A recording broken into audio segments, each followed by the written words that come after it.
வீட்டில் சண்டை ஓட்டு விவசாயத்தினால பூரா பொருளும் போச்சு. நீங்கள் இதை வச்சுட்டு நான் என்ன செய்ய? குடும்பத்தோட சண்டை ஓடிக்கிட்டு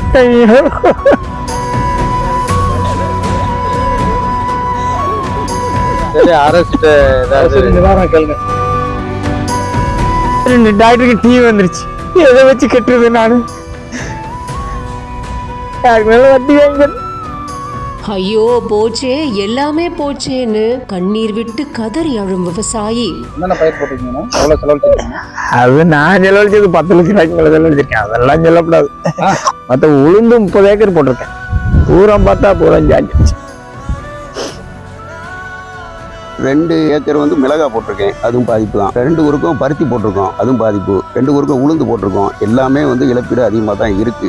1 இல்ல 2 இல்ல 1000 ஏக்கரும் மொத்தமா போச்சேன்னு விவசாயி கதறி கதறி அழும் காட்சிகளை பார்க்கும்போது இதுக்கு அரசாங்கம் ஏதாவது கண்டிப்பா செய்யணும்னு பலருமே கோரிக்கையை வச்சிருக்காங்க. வெங்காயம், மிளகா, கம்பு, சோளம் எல்லாமே போட்டிருக்கேன்.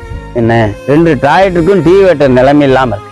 மிளகா செடி இந்த காட்டுறேன் பாருங்க, பூரா ஒண்ணுமே எல்லாமே இல்லாம அழிவு போச்சு. விவசாயினுடைய வாழ்க்கை ரொம்ப சீரழிந்து கொண்டு இருக்கிறது. வீட்டில் இருக்க நகையை எல்லாம் வச்சுதான் இதை நான் பண்ணியிருக்கேன். இதை பார்த்து செய்யணும்னு இதை கேட்கிறேன். விருதுநகர் மாவட்டம் அருப்புக்கோட்டை தாலுகாவுக்கு உட்பட்ட வடக்கு நத்தம் கிராமத்துல சுமார் 2000 ஏக்கருக்கு மேல மல்லி, உளுந்து, மிளகாய், பருத்தி, வெங்காயம், பாசிப்பயிறு, கம்பு, சோளம் இப்படி பல பயிர்கள் பயிரிடப்பட்டிருந்தது. இந்த நிலையில அருப்புக்கோட்டை சுற்றுவட்டார பகுதிகளில் கடந்த 2 தினங்களா கனமழை பெய்ஞ்ச காரணமா கஞ்சம்பட்டி பகுதியில இருக்கிற கால்வாயில உடைப்பு ஏற்பட்டு ஓடை வழியா வெள்ள நீர் ஆர்ப்பரிச்சு வடக்கு நத்தம் மற்றும் அதை சுற்றி இருக்கிற பகுதிகளில் பயிரிடப்பட்டிருந்த விளைநிலங்கள்ல வெள்ள நீர் பாஞ்சு சுமார் 2000 ஏக்கர்ல பயிரிடப்பட்டிருந்த மிளகாய், வெங்காயம், மல்லி போன்ற செடிகள் சுவடே தெரியாம வெள்ளத்துல அடிச்சிட்டு போயிருக்கு. இது மட்டும் இல்லாம பருத்தி, பாசிப்பயிறு, கம்பு, சோளம் உள்ளிட்ட விளைநிலங்கள்ல வெள்ள நீர் தேங்கி பயிர்கள் எல்லாமே அழுகி நாசமாக இருக்கு. ஏக்கருக்கு சுமார் 40,000 இருந்து 50,000 வரை செலவு செஞ்ச விவசாயிகள் கடும் நஷ்டத்தை சந்திச்சிருக்காங்க. நத்தம் பகுதியில ஓடை சரியாக தூர் வாராம இருந்ததுனாலதான் வெள்ள நீர் எல்லாமே விளைநிலங்கள்ல புகுந்து